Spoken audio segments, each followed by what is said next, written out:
हिमाल online TV. विश्वभरिबाट हिमाल online television हेरिरहनु भएका हजुरहरु सम्पूर्णमा हार्दिक नमन गर्दछु। आजको हाम्रो कार्यक्रमको विशेष अतिथि हुनुहुन्छ इतिहासविद, लेखक, प्राध्यापक डाक्टर शास्त्रदत्त पन्त। डाक्टर साहब, स्वागत छ हजुरलाई। नमस्कार। नेपालको विषयमा यहाँले थुप्रै पुस्तकहरू लेख्नु भएको छ। वास्तवमा नेपाल कस्तो देश हो, नेपालको इतिहास कस्तो रहेको छ र वैदिकताको विषयमा पनि यहाँको गहिरो खोज, अध्ययन, अनुसन्धान रहेको छ। पुस्तक पनि लेख्नु भएको छ। यहाँको खोज अनुसन्धानले चाहिँ वास्तवमा नेपाल संसारको एउटा त्यस्तो राष्ट्र हो, त्रेता युगदेखि नै नेपालको अस्तित्व रहेको छ। संसारको उपनिवेश नभएको एकमात्र राष्ट्र नेपाल भनेर हजुरले पनि भनिरहनु भएको छ। अन्य इतिहासविद, जानकारहरूले पनि त्यसो भनिरहनु भएको छ। अहिले नेपालको विषयमा चाहिँ खास गरी इन्डियाले विभिन्न प्रकारका आफ्ना दृष्टिकोणहरू सार्वजनिक गर्छन्, विवादास्पद टिप्पणीहरू गर्छन्। एउटा चलचित्र आदिपुरुष जसका लेखक मनोज मुन्तसिरले चाहिँ 1903 अघि नेपाल भारतकै मातहतमा रहेको, 1903 पछि मात्र नेपाल स्वतन्त्र रहेको भनेर एउटा प्रतिक्रिया दिएका छन् सीताको प्रसङ्गमा। त्यसकारणले सीता चाहिँ इन्डियाकै छोरी रहेको, भारतकै छोरी रहेको भनेर जुन प्रकारको विवादास्पद प्रतिक्रिया दिएका छन्। इन्डियाले किन यस्तो प्रकारको चलचित्रहरू निर्माण गर्छ, किन यस्ता विवादास्पद प्रतिक्रियाहरू दिन्छ? कारण के हो भने भौतिक उपभोक्तावादको शिक्षा इन्डियामा ल्याइयो अङ्ग्रेजहरूबाट। त्यो शिक्षाले चाहिँ पश्चिमी सोचलाई चाहिँ भौतिक वस्तुलाई मात्रै वस्तु मान्ने, अध्यात्म, ज्ञान, चिन्तन, चेतनाको पक्षलाई चाहिँ थाहै नपाउने त्यो शिक्षा पद्धति अङ्ग्रेजले इन्डियामा शासन गर्न थालेपछि त्यो लदान गरे। त्यही लदानको उत्पत्तिको कुरा, त्यसको नाउँ के अरे? के मनोज मुन्तसिर। मुन्तसिर, हजुर। मनोज मूत्रशिर भनेर भने बेस होला उसलाई चाहिँ, उसको बुद्धिलाई। मुन्तसिर होइन, मूत्रशिर भने ठिक हुने जस्तो मान्छे भयो कि। अब 1903 मा नेपाल स्वतन्त्र भयो भनेर भन्छ भने त्यसले त्यो 7 सालको राणाबाट स्वतन्त्र भएको, शासन पद्धति बदलेको, नेपाल स्वतन्त्र देश भएको, इन्डिया जस्तो स्वतन्त्र भएको जस्तो उसलाई लाग्यो। उसले पढेकै छैन, त्यो कुरा थाहा नपाएको मूर्ख मान्छे छ। नेपाल सधैँ स्वतन्त्र हो भन्ने कुरा उसले बुझाएको छैन। तपाईँ त्रेता युगदेखि होइन कि नेपाल सत्ययुगबाट नै स्वतन्त्र देश हो, स्वतन्त्र सार्वभौम रहिरहेछ। र वैदिक संस्कार पृथ्वीभरिमा वैदिक संस्कारका 10,000 भन्दा ग्रन्थहरू, वेदको सूत्रलाई सङ्कलन गरेर नेपालले राखेको अवस्था, अनि वेद उपनिषद ऋषि महर्षिहरूले उपनिषद कोरेको, अनि वेद व्यासले 4वटा वेदलाई व्यवस्थित गरेर लेखेको, 18वटा पुराण लेखेको, वाल्मीकिले रामायण लेखेको मुलुक नेपाल हो। नेपाल लवकुश जन्मेको, हुर्केको, बढेको थलो नेपाल हो। अब त्यो सबै नेपालका जति ऋषिहरू, तपस्वीहरू, मुनिहरूको उच्च कोटिको नाउँ छ, त्यो सबै नेपाल भूभागमा छ। इभन रावणको बाउ ऋषि हुन्, रावणका बाउ। रावणको राक्षसको खलक आमा मात्रै भएको हुनाले उसको प्रवृत्तिका दोष रावण भएको, ऊ ऋषिकुलको ऋषिको छोरो हो बाउ चाहिँ। हजुर हजुर। अब त्यो पौलस्त्य ऋषिले तपस्या गरेको ठाउँ पुला हो, म्याग्दी जिल्लाको सदरमुकाम नजिकै पर्छ। त्यो चाहिँ कुरादेखि नेपालका सबै किसिमको जडीबुटीको खोज गर्ने, नेपालको जडीबुटीबाट चाहिँ आयुर्वेद विद्यालाई उत्पादन गर्ने ऋषिहरू, चेवन लगायतका त्यसका सबै ऋषिहरूको वासस्थान तपोभूमि नेपाल हो। नेपालमा योग ऋषिका जति तन्तुहरू खोजिए र नेपाल तपोभूमि भनेको नेपाल हो।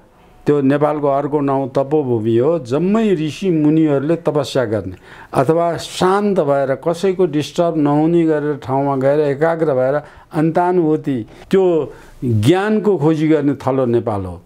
यो अहिलेको पश्चिमी मुलुक एटमिक बमको खोजी गर्ने, एटम बम कसरी बनाउने भनेको, वारफेयर कसरी बनाउने, अर्कोलाई कसरी मार्ने भनेको यसको विज्ञानसङ्गत खोजी पश्चिम मुलुकले अहिले जुन गरिरहेछ त्यो भौतिकवादी खोज हो।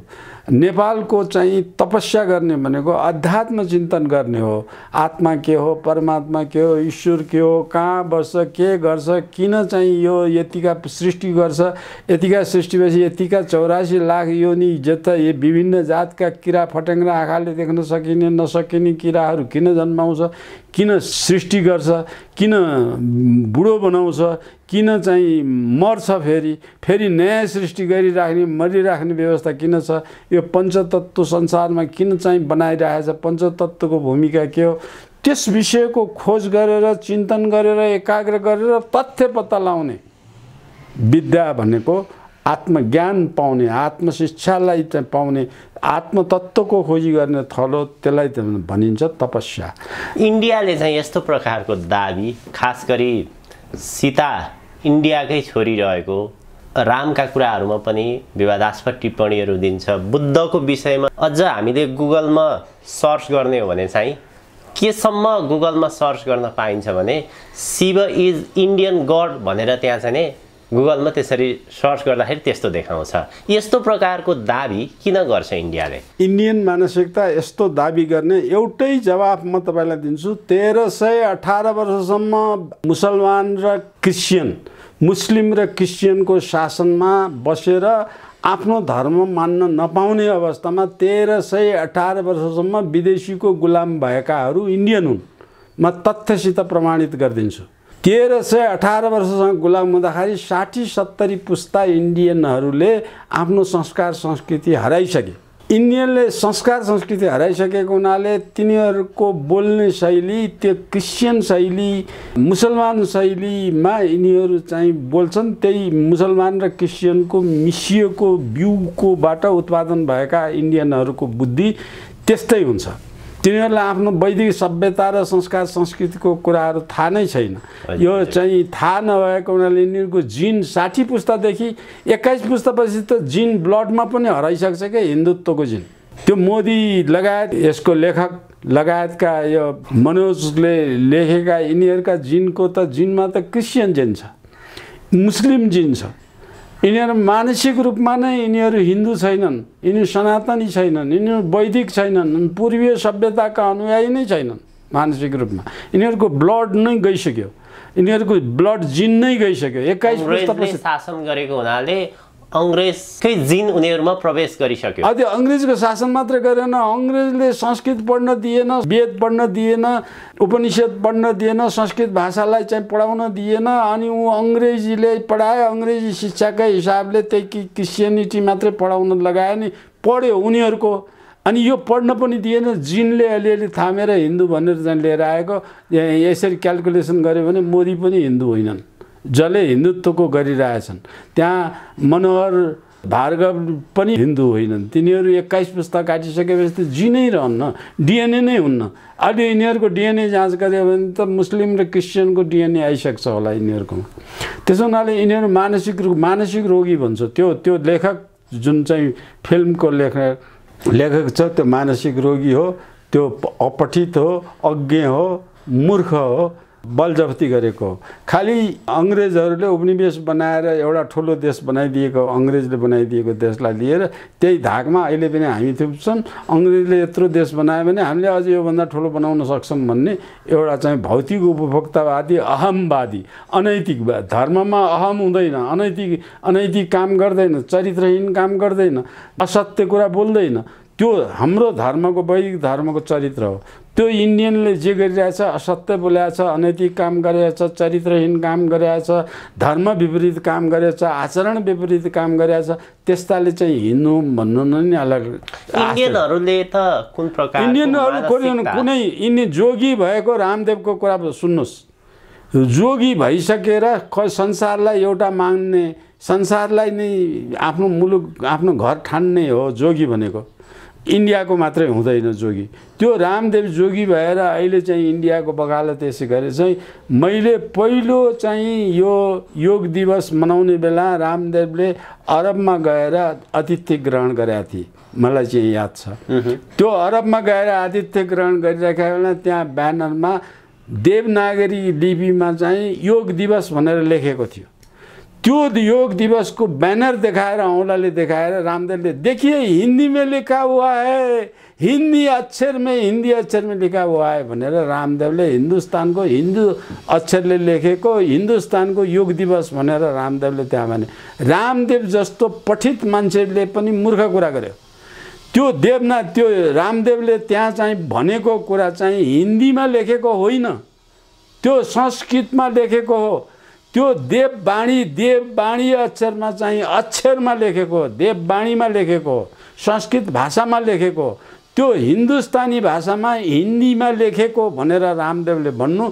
रामदेव पढेको मान्छे मैले मानेन। नेपालको इतिहास चाहिँ सत्ययुगबाट नै रहेको। नेपाल वास्तवमा भन्ने हो भने एउटा वैदिक सनातन मुलुक, सबै विश्वलाई नै संरक्षण गर्ने राष्ट्रको रूपमा चिनिन्छ।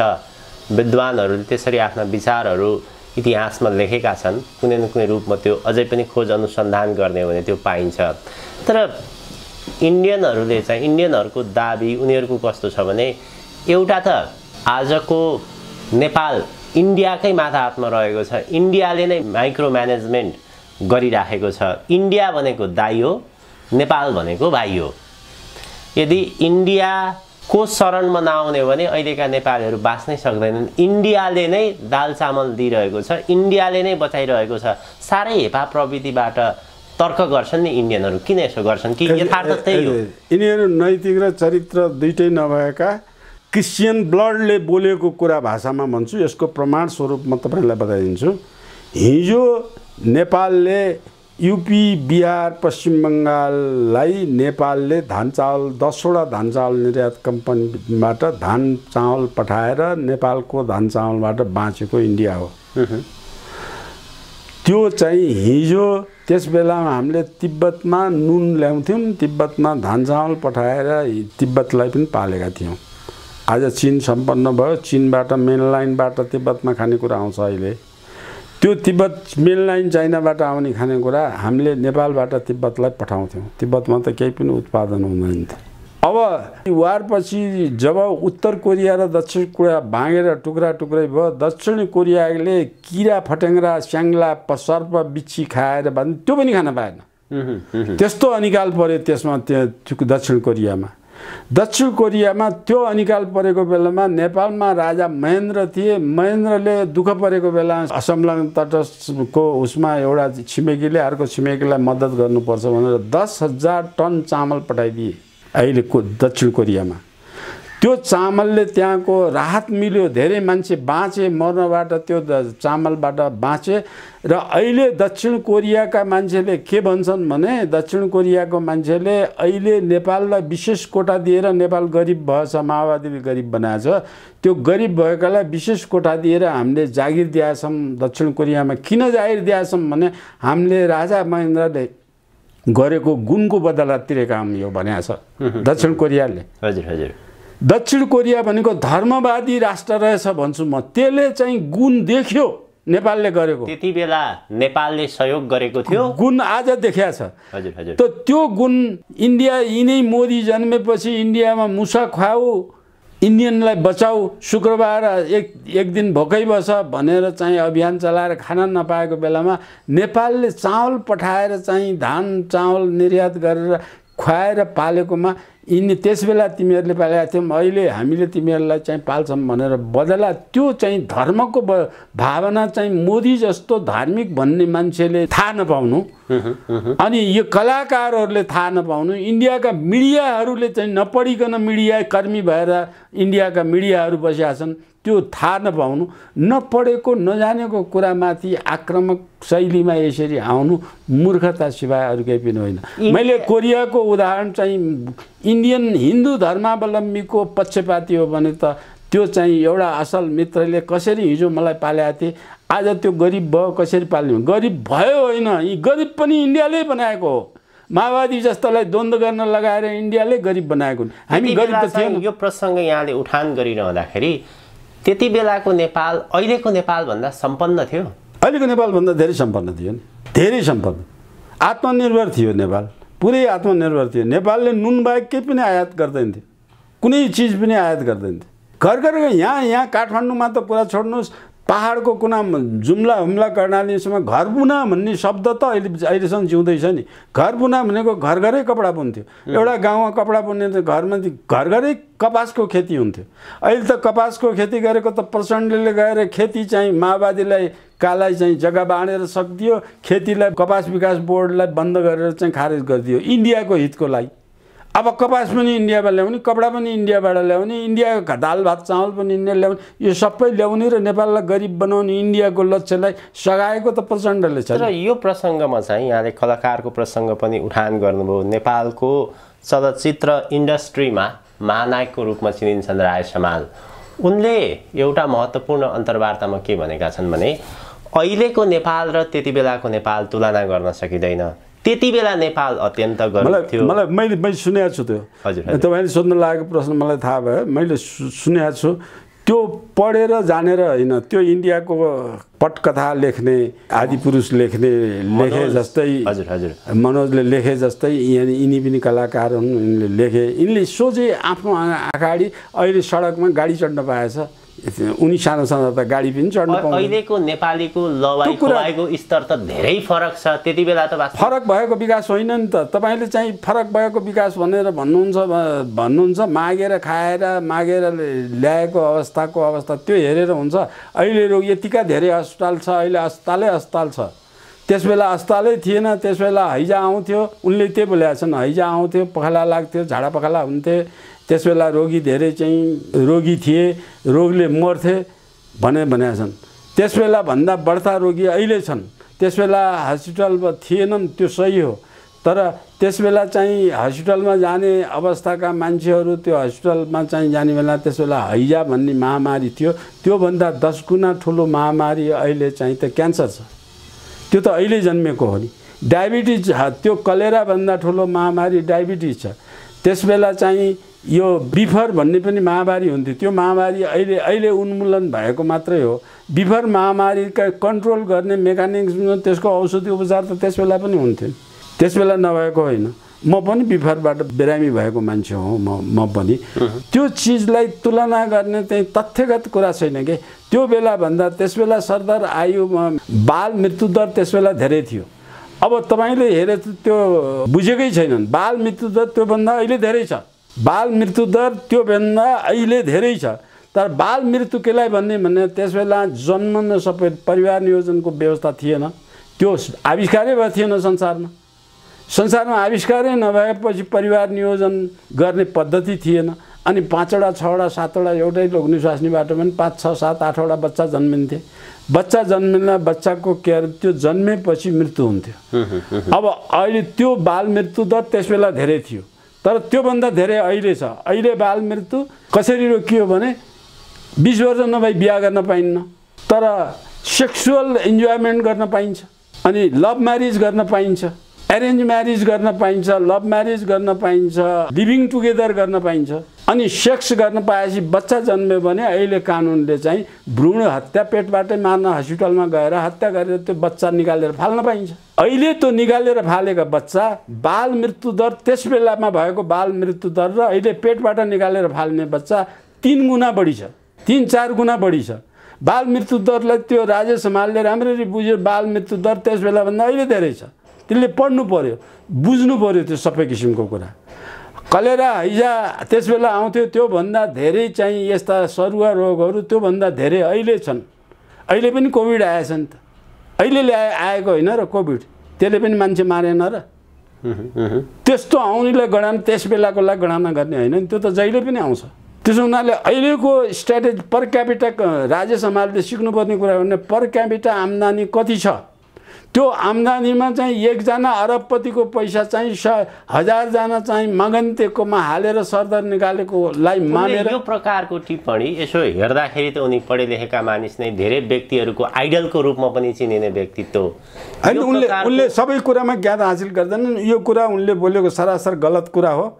अहिले हामी विकसित भएछौँ, धनी पनि भएछौँ, यातायात छन्, भौतिक उपभोक्तावादी अहिले बढी भएछौँ हामी। आफ्नो क्षमताभन्दा बाहिरको उपभोग गर्ने भएछौँ, त्यसलाई विकास भन्ने हुँदैन। अहिले सडक धेरै बनाएको छ, त्यस बेला सडकै थिएन। अहिले सडक धेरै भएछ, त्यसलाई विकास मान्ने होइन। सडक धेरै भएर बाढी धेरै गएछ, पहिरो धेरै गएछ, वन धेरै मासिएको छ, घरबार उज्याएछन्। अहिले मात्रै एक दिनको झरी लाउँदाखेरि पूर्व मेचीका जम्मै जनता हजारौँ जना सताइएका छन्, दुःख पाएका छन्, घर बगाएको छ। त्यो केले बनायो भन्दा सडक पहाडमा चाहिँ फ्रेजाइल माउन्टेनमा सडक बनाउनै नहुने ठाउँमा सडक बनाएको, मास्नै नहुने वन मासेको कारणले भएको। त्यो अहिले भएको विनाश हो, विकास होइन कि। सडक विस्तार गर्नुपर्छ, तर आवश्यकता अनुसार योजनाबद्ध रूपमा, अथवा त्यसलाई अझ अर्को शब्द के भनौँ, त्यो वैज्ञानिकमा आधारित भएर वातावरणमा खलल नहुने गरेर पुरा यो भू प्रयोजनमा खलल नहुने गरेर अहिले वनको कारणले 30-32% वन त विनाश सडकको कारणले भएको छ। जबकि हाम्रो नेपालमा 70% वन नेपालमा नहुने हो भने हाम्रो यो अहिले हिउँ पग्लिएर किन आयो, हिमालय खाली किन भयो, यो गर्मी यत्रो टेम्परेचर किन बढ्यो? यो विकासको, यो त विकासले भएको, विनाश गरेको यो दलीय शासनले यो सडक जस्ता चिजहरूको हेफाजत कुनै अध्ययनै नगरिकन हेफाजत निर्माण गरेको।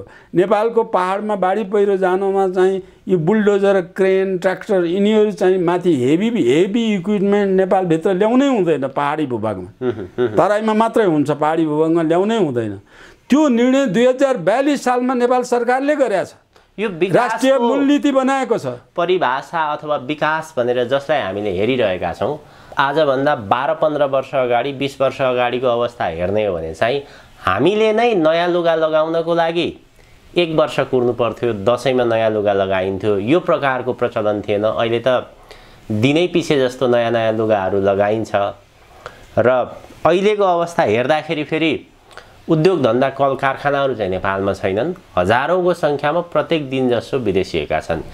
यो अहिलेको परिस्थिति विकास हो, पहिलाको भन्दा समृद्ध हो, के हो यो?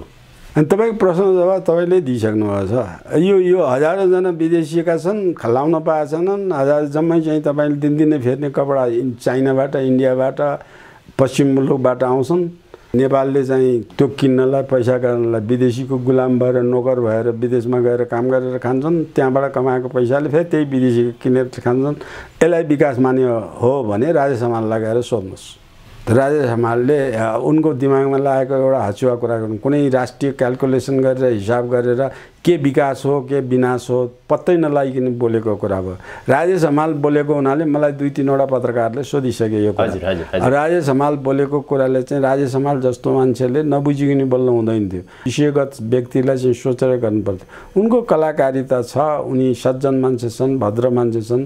उनका बाउ मेरा गुरु पनि हुन्, केही दिन पढाएका पनि हुन्, मलाई थाहा छ त्यो किसिमको कुरा। तर राजेश हमालले बोल्दाखेरि मैले बोलेको भन्दा उनले बोलेको धेरैले सुन्छन् हैन। उनले बोलेको भन्दा प्रचण्डले बोलेको अझ धेरैले सुन्छन्। प्रचण्डले गलत कुरा बोल्यो भने धेरै मान्छेमा गलत कुराको प्रभाव पर्छ। राजेश हमालले गलत कुरा बोल्यो भनेदेखि धेरै मान्छेमा प्रभाव पर्छ। मैले गलत कुरा बोल्यो भने अलि थोरै मान्छेलाई गलत प्रभाव पर्छ। त्यसो हुनाले कसैले पनि गलत कुरा बोल्नुहुन्न। अनि जति ठुलो परिचित मान्छे हुन्छ, जति धेरै मान्छेलाई चिनेको हुन्छ, त्यति धेरै ठुलो मान्छेले कम बोल्नुपर्छ। झुटो बोल्नु हुन्न, असत्य कुरा बोल्नु हुन्न, मान्छेलाई गलत प्रभाव गर्न हुँदैन, सत्य बोल्नुपर्छ। अहिले देश विकास भएको भए हिजो हामीले चाहिँ 10 अरबौँ डलर कमाउने गरेर हामीले बङ्गलादेशलाई पालेका थियौँ, इन्डियालाई पालेका थियौँ, अरू देशमा निर्यात गरेका थियौँ। युरोपमा हाम्रो गलैँचा जान्थ्यो, जर्मनीभरि नेपाली गलैँचाले छाएको थियो। अब हाम्रो व्यापार कति ठुलो थियो, हाम्रो व्यापार घाटा कति कम थियो, अहिले व्यापार घाटा कति भएछ। त्यसबेला राजेश हमाललाई भन्नुहोस्, त्यसबेला चाहिँ 25 अरब जति मात्रै हाम्रो 24 अरब चान्चुन मात्रै हाम्रो चाहिँ विदेशी ऋण थियो। अहिले विदेशी ऋण 2100 अरब पुगेको छ।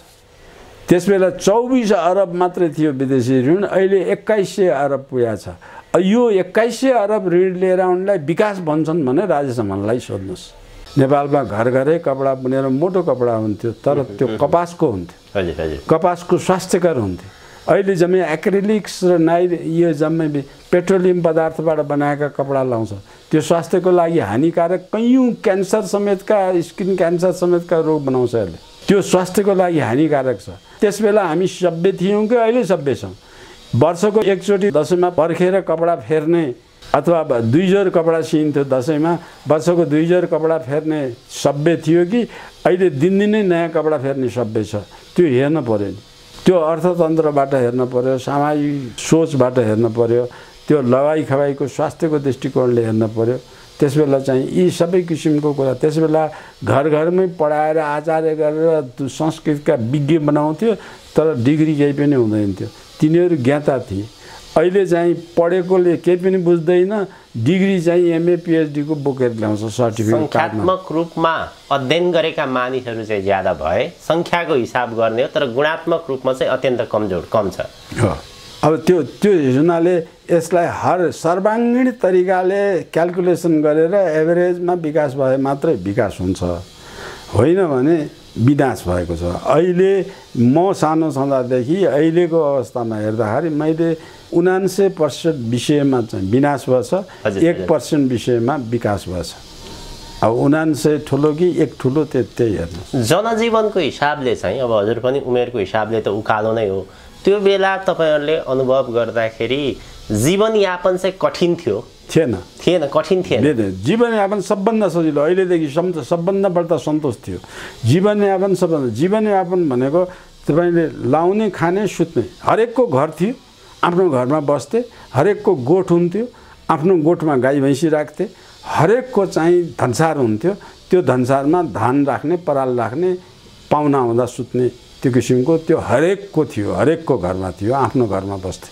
अनि हरेकको खेत हुन्थ्यो, बारी हुन्थ्यो, पाखो हुन्थ्यो। हरेक खेत बारी पाखोमा चाहिँ आफूलाई चाहिने बाँस त्यही बारीभित्र रोप्थे, आफूलाई चाहिने आँप फलफुल के फल्छ त्यो ठाउँको जग्गामा त्यो लोकल फलफुल रोप्थे, आफूले त्यही फलफुल आफ्नो बारीको खान्थे। ओल्लो घरकोले पल्लो घरकालाई पैसो पालो दिन्थे, त्यो पल्लो घरको फेरि ल्याएर साटेर खान्थे। फलफुल बेग्ला बेग्लै छ भने एउटा घरमा अम्बा छ, एउटा घरमा लिची छ, लिची भएकाले अम्बा भएकालाई ओल्लो पल्लो घरमा साटेर खान्थे, किनेर खाँदैन्थे। तर सबैले फलफुल खान्थे, शुद्ध फलफुल खान्थे। अहिले जस्तो एसिड हालेको, रङ हालेको, बिख हालेर पकाएको विषादी युक्त फलफुल हुँदैन। हरेकको बारीमा सागपात तरकारी बेच्ने पसल थिएन, कालीमाटी जस्तो पसल थिएन, पसलै हुँदैन थियो। तर हरेक घरले आफ्नो बारीमा सागपात तिउन तरकारी आफै उत्पादन गर्थे, खान्थे। अनि आफूलाई 1 वर्षमा चाहिने अन्न कति चाहिन्छ त्यति मात्रै खेती गरेर आफ्नो अन्न उत्पादन गर्थे। 1-2 जनाले बेच्थे, 1-2 जनाले किन्थे। एकचोटि उत्पादन गरेको अन्न वर्षभरिलाई खान पुग्थ्यो। त्यो हिसाबले आफ्नै घरमा गाई पाल्थे, भैँसी पाल्थे, त्यो गाई भैँसीको गोबरले चाहिँ अर्गानिक खेती गर्थे र अहिले जस्तो रासायनिक खेती हुँदैन थियो। शुद्ध अर्गानिक खेतीको खान्थे, स्वास्थ्य तिनीहरूको बिग्रँदैन थियो। गाई भैँसीको दुध शुद्ध खान्थे, तिनीहरूको बिग्रँदैन। अहिले इन्जेक्सन लगाएको दुध ल्याएर प्रगति भयो, डेयरीमा अस्पतालहरूको पनि धेरै आवश्यकता नै थिएन। बिरामी नभएपछि अस्पताल किन चाहियो? अस्पताल थिए त्यसबेला, घरै 80% उपचार त गाउँमा घरमा हुन्थ्यो, आयुर्वेदिक पद्धतिबाट हुन्थ्यो। त्यसबेला एलोप्याथी थिएन।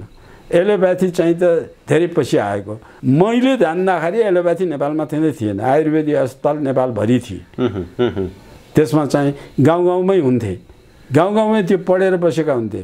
पढेको आयुर्वेदिक पद्धति अनुसार 80% रोग चाहिँ आफै उपचार गर्न सकिने हुनिन्छ भनेर पत्ता लाग्थ्यो। 10% रोग मात्रै आयुर्वेद चिकित्सकको आवश्यकता पर्ने रोग हुन्छ। त्यो दीर्घ रोग, ती अनेक किसिमका रोगहरू हुन्थे। त्यसैले त्यो 10% को घरै कविराज वैद्य हुन्थ्यो। नपढेका मान्छे नै कविराज हुन्थ्यो। रुगा लाग्यो भने के औषधि खाने, ज्वरो यस्तो ज्वरो आयो भने के। नारीको विकास एकदम, नारी छामेर त्यसलाई के रोग लागेको भन्ने कुरा पत्ता लगाउने टेक्नोलोजी थियो। हस्पिटलको विकासले चाहिँ कतिपय मानिसहरूले कस्तो प्रकारको पनि धारणा राख्छन्, त्यो देखिन्छ पनि फेरि व्यावहारिक पाटोमा हेर्दाखेरि। जस्तै हस्पिटल नयाँ टेक्नोलोजीहरू उत्पादन हुँदाखेरि मानिसको आयु चाहिँ बढाएको छ यसले। हस्पिटलले गर्दाखेरि मर्न लागेका मानिसहरूको नयाँ टेक्नोलोजीबाट उपचार भएको छ। यदि त्यो टेक्नोलोजी उत्पादन नहुने भने मान्छे बाँच्न सक्ने अवस्था हुँदैन थियो। भन्ने हिसाबले पनि तर्क गर्छन्, त्यसमा राय समालको पनि त्यस्तो तर्क देखिन्छ। होइन, त्यो टेक्नोलोजी त त्यो रोगै नयाँ आयो, टेक्नोलोजी पनि नयाँ आयो। अब राजेश हमालको तर्कलाई यसरी बुझाइदिनुहोस्, तपाईँलाई चाहिँ यसरी बुझाइदिनुहोस् राजेश हमाललाई। अहिले मोबाइल घर घरै छ, हरेक मान्छेसँग छ नि। त्यस बेला मोबाइल थिएन, घर घरै मोबाइल थिएन, मोबाइल नभएको हुनाले त्यस बेला असभ्य थियो समाज, त्यस बेला विकसित थिएन। अहिले मोबाइल हरेकसँग छ, त्यो विकास हो भनेर भन्यो भने के भन्ने? मोबाइलको आविष्कार त 10 वर्ष पहिले मात्रै भएको, 15 वर्ष पहिले मात्रै भएको। फेरि यो मोबाइल अहिले घर घरमा तपाईँको ल्यापटप छ अथवा घर घरमा चाहिँ डेस्कटप कम्प्युटर छ। त कम्प्युटरको आविष्कार भएको चाहिँ फुल फ्लेज आविष्कार भएको त 80मा 1980-85 तिर हो। अब त्यो फुल फ्लेज आविष्कार भएको, अब त्यस बेलाको युगमा चाहिँ नेपालमा कम्प्युटर थिएन, अहिले कम्प्युटर भयो भनेर चाहिँ यो विकास भयो भनेर नेपालमा आयो भने नेपालले विकास गरेको त होइन, नेपालमा ल्याएको पनि होइन।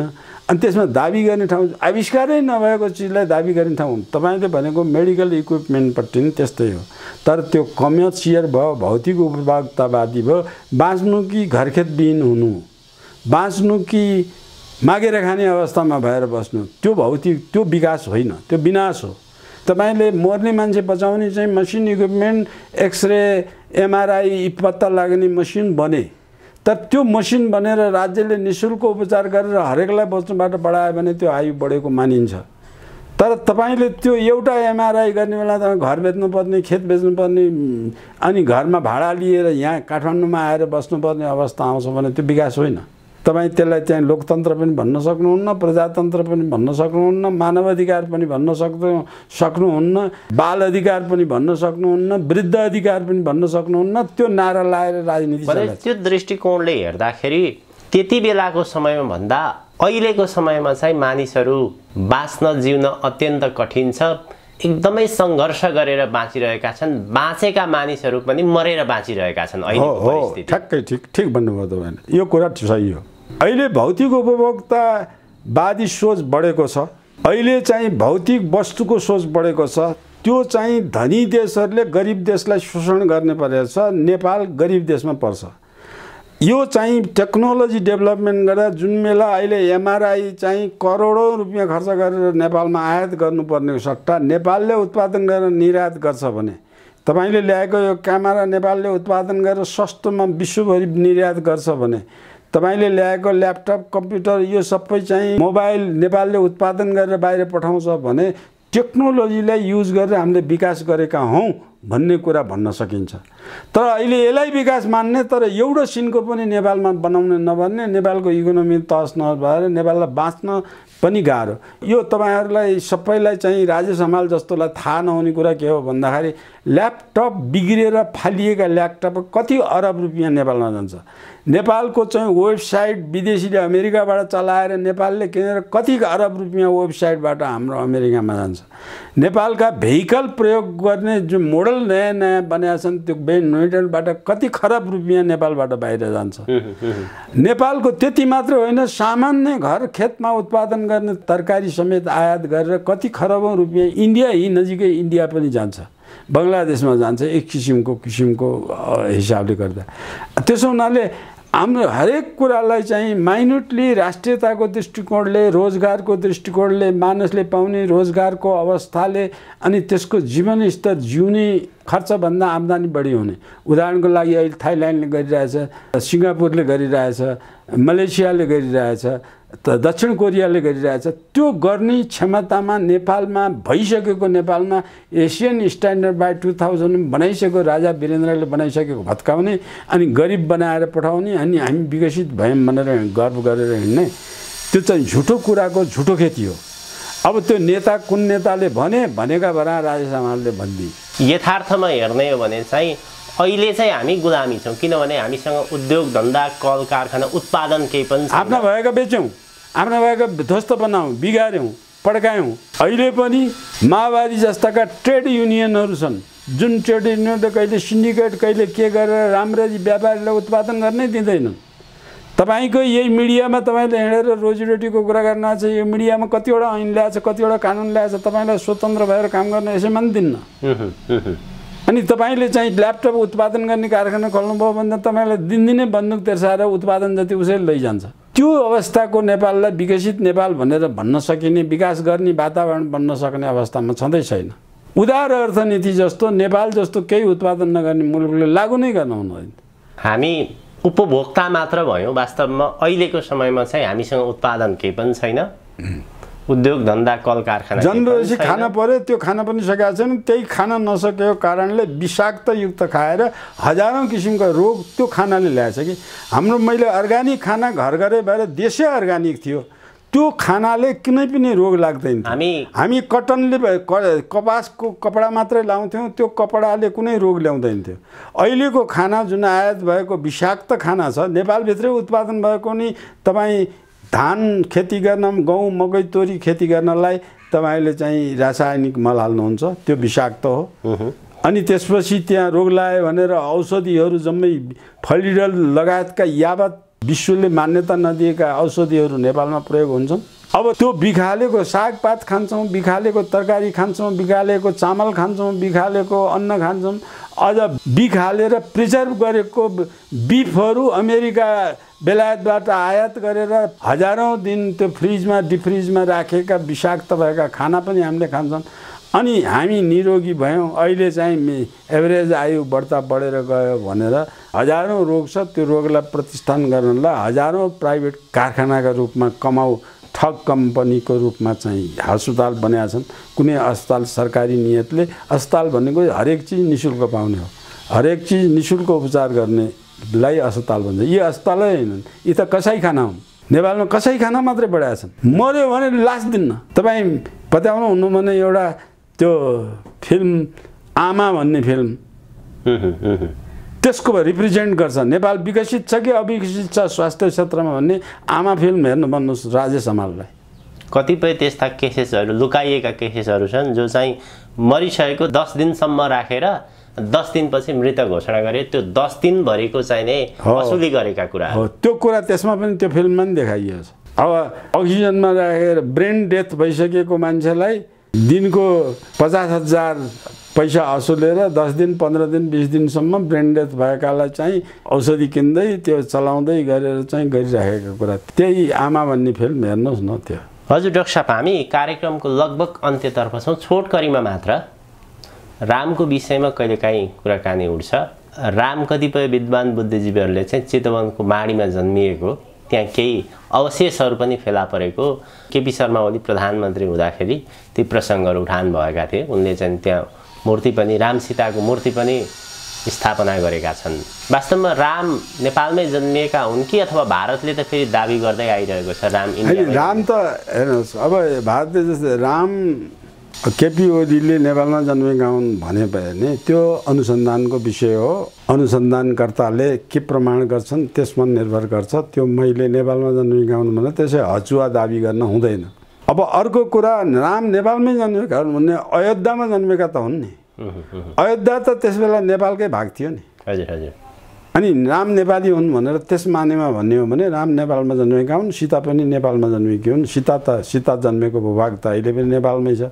राम जन्मेको भूभाग अयोध्या पनि, अयोध्या चाहिँ कुनै बेला नेपालकै भूभाग थियो। त्यसबेला कता नेपालतिर थियो कि कुन चाहिँ 565वटा राज्यमध्ये कुन राज्यमा पर्थ्यो रामको अयोध्या, त्यसबेला चाहिँ पछाडि भएको अवस्थामा चाहिँ अब त्यसबेला रामको राज्य भयो। अयोध्या भनेको त रामको राज्यको राजधानी भयो। तर त्यो कुनै बेला नेपालको भूभाग पनि थियो। नेपालको त्यो मानेमा नेपालले चाहिँ अहिले मोदीले इन्डियामा अखण्ड भारत भने जस्तो गर्ने हो भने अखण्ड नेपालभित्र त्यो नेपालमै पर्छ। त्यो हिसाबले हेर्ने भने चाहिँ कसरी हेर्ने भन्ने कुरा त यो विज्ञको छलफलको विषय हो। यो दोहोरो सबै पक्षका मान्छे बसेर गोष्ठी गरेर, सङ्गोष्ठी भन्छ, गोष्ठी गरेर गोष्ठीबाट चाहिँ यो टुङ्गो लगाउने, विज्ञहरूले टुङ्गो लगाउने विषय हो। यो झगडा हेर्ने विषय पनि होइन, यो दाबी गर्ने विषय पनि होइन। यो सत्य इतिहासमा जे छ त्यसलाई मान्ने मात्रै हो। त्यस हुनाले यो नेपालको भन्ने कुन मानेमा, कुन अर्थमा, कसरी लिने, कुन बेलाको लागि लिने, कसरी लिने भन्ने कुरा यो अध्ययनको विषय हुन्छ कि यो राजनीतिकले भाषण गरे जस्तो विषय होइन। हस्, आजको हजुरको अत्यन्त महत्त्वपूर्ण समय र विचारप्रति म धेरै धेरै आभार प्रकट गर्न चाहन्छु। यहाँलाई पनि धन्यवाद।